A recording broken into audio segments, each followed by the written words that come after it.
Salutations, every pups, and welcome to You're All I Have by NinjaPandaScholar. This fic has 49 chapters and 228,691 words. Summary. A piece of Voldemort's soul attached to baby Harry Potter that fateful Halloween night. Over the years, the soul piece witnessed how much danger and pain his host was in. How far would the soul go to protect the child he began to care for, especially when the boy started to care for him in return? Authors, just a little overprotective care, some magic training, maybe some necromancy. Author's notes. Translation into Français available. Tu esto se que j'ai by Jessica SRI 1406. Standard disclaimer, I don't own Harry Potter. This work is cross-posted on fanfiction.net. This is a completely finished story, and I'm just making minor edits. Chapters will be posted quickly and regularly. Chapter 1. The Voice in the Darkness. 9-year-old Harry Potter did not have an easy life. Actually, it was clearly obvious to anyone who looked he had a very difficult and painful life. He had grown up in a house without love. In fact, he didn't even know his name was Harry and not Freak or Boy until he started school and his teachers told him. That was a very interesting day. He was worked as a slave in his own home from the time he was woken up in the mornings until he was locked in his cupboard under the stairs in the evenings. More than anything, he just wanted a friend. Someone he could talk to and who would understand him. But his cousin Dudley made sure he never made any friends at school or in the neighborhood by scaring off anyone who came close to him. That day in particular was one of the worst. Dudley and his gang had caught up to Harry and had beaten him severely when he was supposed to be working in the small garden outside the house. Because of his sore ribs, he had a hard time cooking for the family, which he knew very clearly he was not a part of. That evening, and had burned dinner before he realized what was happening. This angered his Aunt Petunia enough that she had hit her nephew in the head with the frying pan before he could get away from her.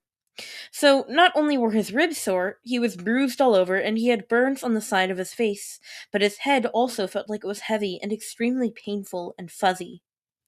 After he was thrown in his cupboard, freaks don't get bedrooms, his ears continued to ring and he was very nauseous. He just wanted to go to sleep, but he was having a very hard time concentrating. He wasn't sure if it was the head injury or the lack of food, but he just wanted to curl up and never wake up again. "Don't go to sleep! Stay awake!" a frantic voice called out in the darkness. Harry jerked up from where he had just laid down on the tiny cot in the cupboard. "Who's that?" he asked, scared. "Wait, you actually heard me? I've been trying to talk to you for years! You actually heard me?" The voice sounded extremely excited at that. Uh, yeah? Who are you?" Harry asked the darkness around him. "I'm in your head. You don't have to speak out loud. See if you can just think and I hear you." "Hello?" Harry asked, tentatively in his mind. The voice gave a little shout of glee. "Hi, Harry. You can call me Tom. It's great to finally meet you." "Hi, Tom. Am I going crazy?" "No, Harry, I'm really here. You have to listen to me, though. You can't go to sleep. You have a concussion. If you go to sleep, you might not ever wake up again. Do you understand me?" "I hate to break it to you, Tom, but I can't just stay awake for the rest of my life. I'm going to have to sleep at some point. It's not like my relatives are going to take me to hospital. I might as well go to sleep now and get it over with." "I think I can help heal you. Will you at least try?" Tom asked, with a tone of desperation. Harry shrugged, even though no one could see him. "Why do you care?" Harry heard a sigh in his head. "First of all, I live inside you, Harry," Tom explained. "If you die, then I die. So I have a bit of a vested interest." There was a pause as the next bit was said with a very grudging tone. "I also hate to admit, but I've been with you since you were 15 months old. I've come to maybe, possibly, care for you." Harry frowned. He didn't for 1 minute believe the voice in his head was real. He was certain he had finally lost it. But at least the voice seemed nice. You care for me? Of course, child! Tom now indignantly replied. You were good, kind, caring, and horribly mistreated. I may be a monster, but even I can't help caring for you. You're a monster? Harry asked in shock. Somehow, Harry knew that Tom was rolling his eyes, if he had them. I'm a bad person, Harry. However, since I've been stuck within you, well, I've been getting better. I don't know if it's just seeing all you've been through and knowing that you still have a good heart, or if you have actually been healing my soul all these years. Whatever it is, it doesn't matter, because you aren't going to make it through tonight if we don't do something about your head. At this point, Harry was absolutely certain he didn't care if he was going crazy, or even that Tom insisted he was a bad person. Someone was actually talking to him. Someone who actually said they cared. You said you could heal me? How? I'm a wizard. Or at least, I was before I got stuck in your head. You are a wizard as well. You can do magic. Harry snorted in disbelief. You turned Mrs. Harris's hair blue and apparated to the roof of the school building, Tom reminded him. What's apparated? It means you were on the ground 1 minute and on the roof the next. How do you explain that without magic? Harry thought for a moment and then smiled. So, if I have magic, I can heal myself? Well, you don't have a wand. Tom seemed to be thinking very hard. You seem to have quite a bit of talent at wandless magic, though. I've never seen anyone to be able to apparate without a wand, even as accidental magic. See if you can feel your magic. Close your eyes, focus on your breathing, and search deep within yourself. See if you can feel the spark of your magic. It should be a flame within you, deep within your body. If you can feel it, then you can draw on it, and we might be able to make this work. Harry closed his eyes and tried to follow his new friend's instructions. He sat there for what seemed forever, willing himself not to fall asleep, even sitting up. Finally, he felt something very faint deep within him, something that felt warm and comforting. I think I might feel something, Harry told Tom. Yes, I'm in your head. I can feel what you do. Follow that. Follow the feeling to your magic. Harry followed the warmth to what he could only describe as a bonfire within himself. It wasn't scary or destructive, but warm and inviting. Well, that's unexpected, came a stunned reply from Tom. What? That's not my magic? Harry asked worriedly.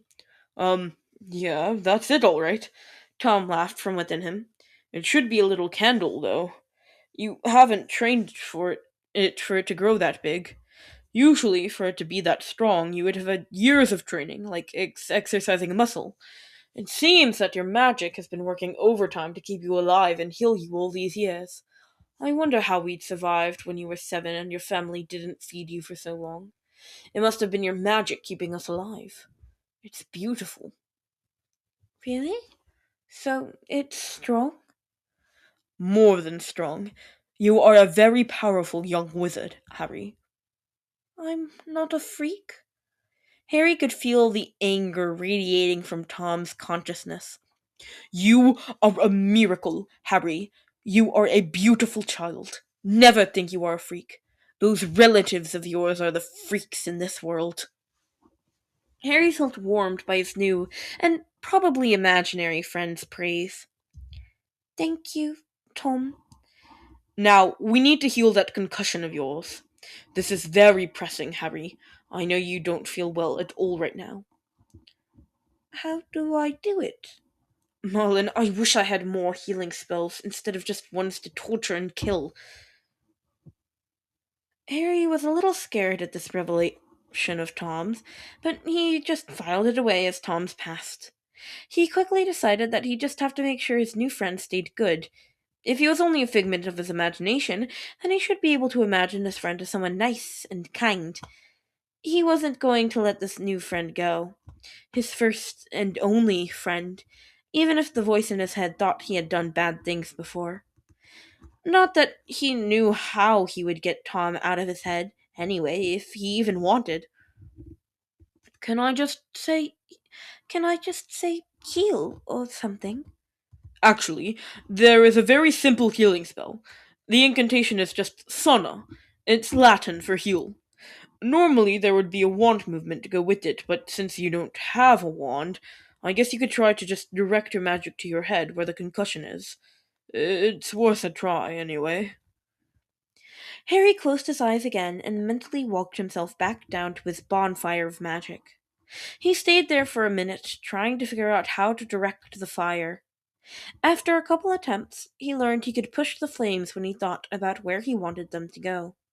He concentrated on the word sana in his mind as he pushed and then pulled the flames through his body to where he felt the pain in his head. After a minute, the pain receded, and the burn on his side of his face also stopped stinging. Wow, that felt great! Harry laughed. There was a very nervous chuckle from Tom. So, I forgot to tell you to say the word out loud. You realize you just did wandless and non-verbal magic. Was that not normal? No, Harry, but it is wonderful! Tom? Yes, Harry. Can I go to sleep now? I'm really tired. Of course, Harry. You should be fine now. Will you be here when I wake up? I've been here since you were a baby, Tom replied. I don't know why you can talk to me now, but even if you can't talk to me in the morning, I'll still be here. Okay, Tom. Thank you. Sleep well, Harry. When Harry woke next morning, he felt much better than he had the day before. He hadn't healed all his bruises and sore muscles, but his head didn't hurt and his face was no longer burned. Tom, you there? Harry sighed when he didn't get a response. He couldn't hear Tom anymore. He knew it was too good to be true. It was all just in his imagination anyway. Harry decided to check to see if he could still find his bonfire, though. He closed his eyes and reached within himself and smiled when he felt the welcoming warmth of his magic within him. Maybe it wasn't all his imagination, he thought with a smile. Harry, are you there? Can you hear me? Tom, Harry sat up straighter in his cupboard several months later. You're back! I never left. Tom sighed in relief when Harry answered. I've been trying to talk to you, but I couldn't get through. But you can talk now. Why? Harry, it's been too long. It's been too long since you've eaten. I think I can only talk to you when you are close to death. Oh, Harry murmured in his mind. It hasn't been that long since I ate, right? Yes, Harry, it's been that long.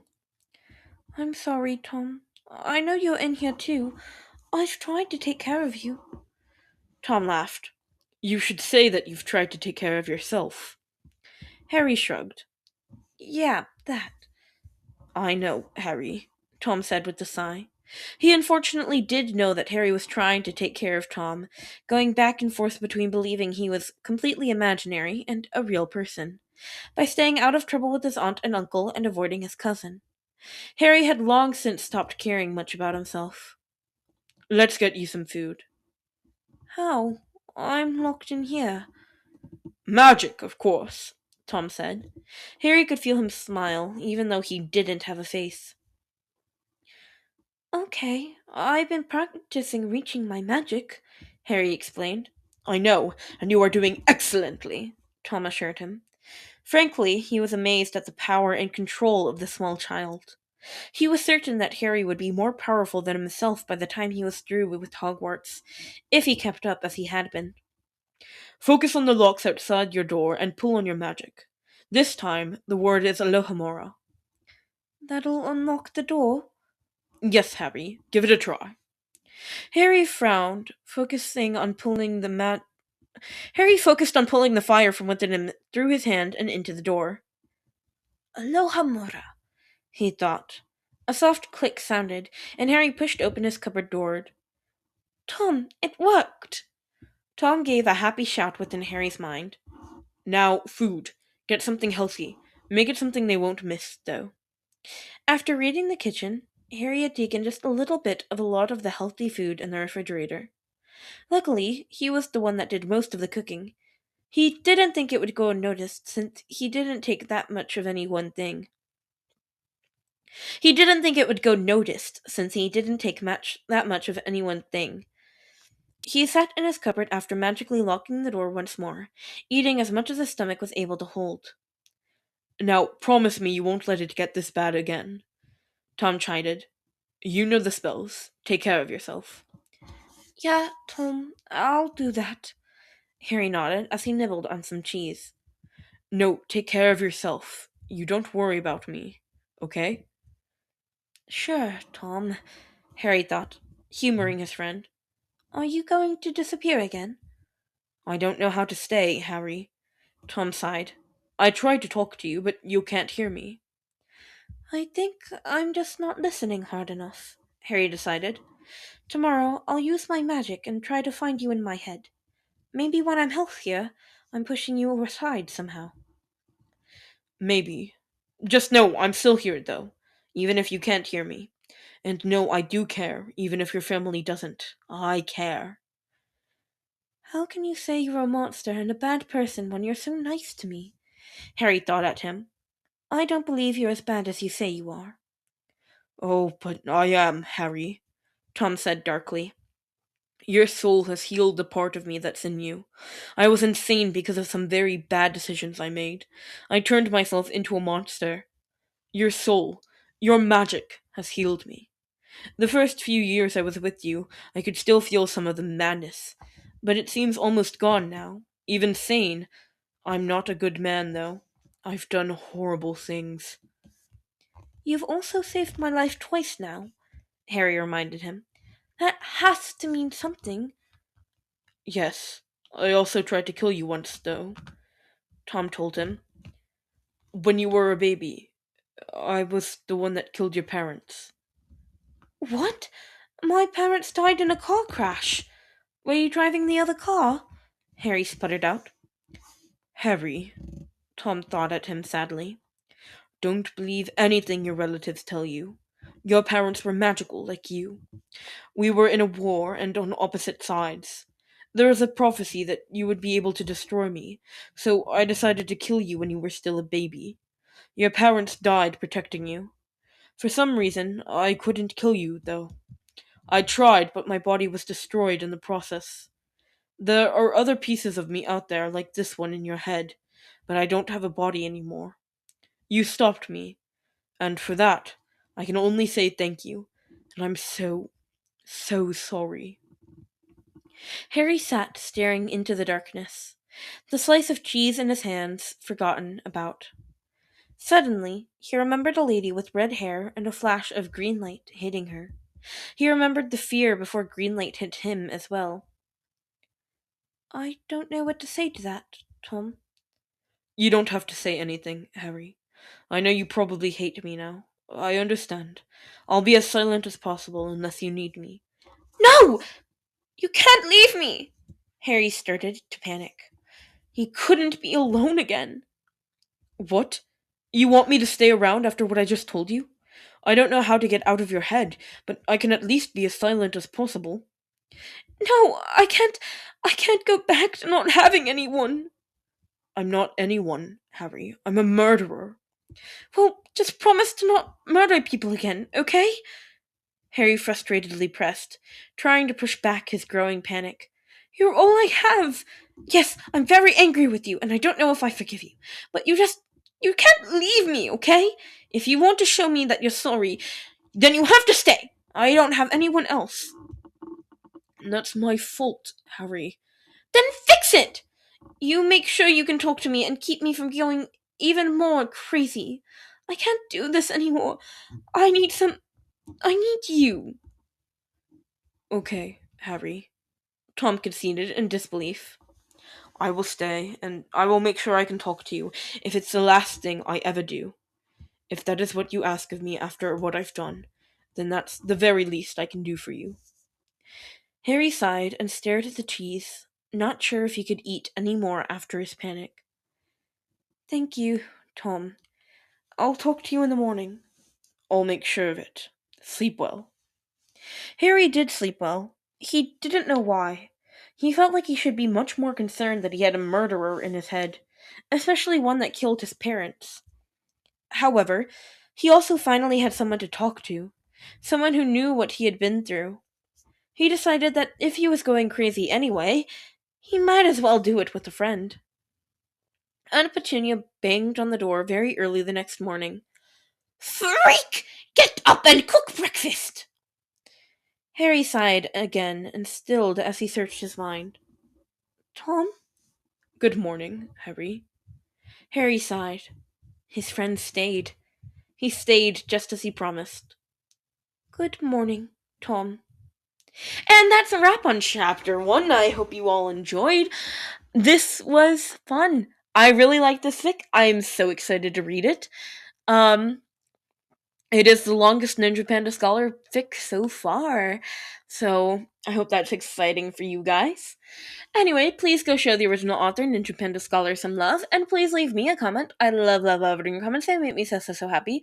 Please leave me specifically hate comments, and I'll shout you out in the next video. That being said, shoutouts from the last chapter, the last Ninja Panda Scholar fic. So, shoutouts to Haleo Day S2V and Iyuki Izukami 5434. Thank you for your hate comments. Anywho, all that being said, I hope you all enjoyed, and I will see you all next time. Bye-bye, pups!